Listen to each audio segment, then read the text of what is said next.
আসন্ন 2024 লোকসভা নির্বাচন আর মাত্র কয়েক মাস বাকি। সামনে লোকসভা নির্বাচন। মুর্শিদাবাদে তৃণমূল প্রার্থী কারা, ঘোষণা হলো তৃণমূল প্রার্থীর নাম। বিস্তারিত তথ্য জানতে হলে অবশ্যই ভিডিওটা শেষ পর্যন্ত দেখবেন। চ্যানেলে নতুন থাকলে অবশ্যই সাবস্ক্রাইব করে অল নোটিফিকেশন অন করে রাখবেন। লাইক বাটনে ক্লিক করে একটি লাইক করে দিবেন। শুক্রবারে তৃণমূল সুপ্রিমো মমতা ব্যানার্জি এবং অভিষেক ব্যানার্জির সঙ্গে বৈঠক হয়েছে মুর্শিদাবাদ তৃণমূল নেতৃত্বের। সিদ্ধান্ত নেওয়া হয়েছে আসন্ন লোকসভা নির্বাচনে পশ্চিমবঙ্গে ইন্ডিয়া জোটের শরিক কংগ্রেসের সঙ্গে তৃণমূল কংগ্রেসের কোনো জোট হচ্ছে না। জানা গিয়েছে জেলার তৃণমূল নেতৃত্বকে ভোটের প্রস্তুতি শুরু করে দেওয়ার বার্তা দিয়েছেন মুখ্যমন্ত্রী মমতা ব্যানার্জি।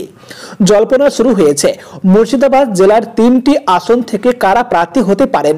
2019 সালে লোকসভা নির্বাচনে মুর্শিদাবাদে 3টি লোকসভা আসনের মধ্যে মুর্শিদাবাদ এবং জঙ্গিপুর আসন দুটি তৃণমূল কংগ্রেস দখল করেছিল।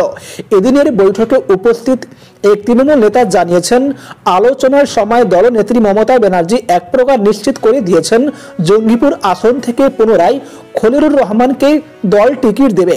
সূত্রের খবর, মুর্শিদাবাদ লোকসভা আসন থেকে গত নির্বাচনে তৃণমূলের জয়ী প্রার্থী আবু তাহের খানের পুনরায় টিকিট পাওয়া অনিশ্চিত। এদিনের বৈঠকে দলনেত্রী আবু তাহেরের শারীরিক অবস্থা নিয়ে বেশ কিছুক্ষণ আলোচনা করেন।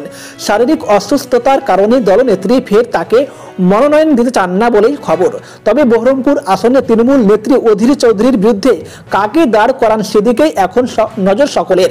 গতবার এই আসনে অধীর চৌধুরীর বিরুদ্ধে প্রতিদ্বন্দ্বিতা করেছিলেন অপূর্ব সরকার। এবার তিনি প্রার্থী হওয়ার দৌড়ে থাকলেও বহরমপুর পুরসভার চেয়ারম্যান নাড়ুগোপাল মুখার্জির নামও হাওয়াতে ভেসে আসছে।